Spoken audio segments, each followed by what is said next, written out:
દ્વારકાના ખંભાળિયા પોલીસ સ્ટેશનની હદ વિસ્તારમાંથી બે નકલી પોલીસને ઝડપી પાડવામાં આવ્યા છે।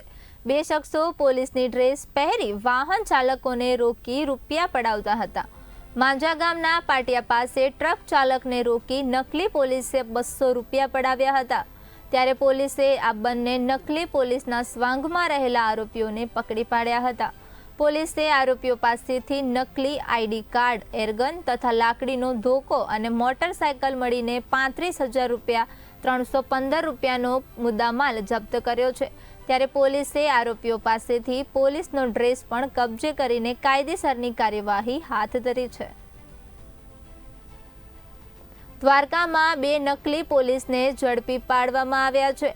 ત્યારે ખંભાળિયા પોલીસ સ્ટેશનની હદમાં બે નકલી પોલીસ ઝડપાયા છે। ત્યારે બે શખ્સો પોલીસના સ્વાંગમાં વાહન ચાલકોથી રૂપિયા પડાવતા હતા। બે શખ્સો પોલીસની ડ્રેસ પહેરી વાહન ચાલકોને રોકીને રૂપિયા પડાવતા હતા।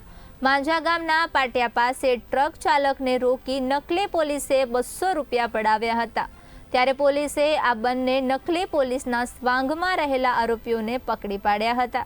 ત્યારે પોલીસે આરોપીઓ પાસેથી નકલી આઈડી કાર્ડ, એરગન તથા લાકડીનો ધોકો અને મોટરસાયકલ મળીને 35,315 રૂપિયાનો મુદ્દામાલ જપ્ત કર્યો હતો। પોલીસે આરોપીઓ પાસેથી પોલીસનો ડ્રેસ પણ કબજે કરીને કાયદેસરની કાર્યવાહી હાથ ધરી છે।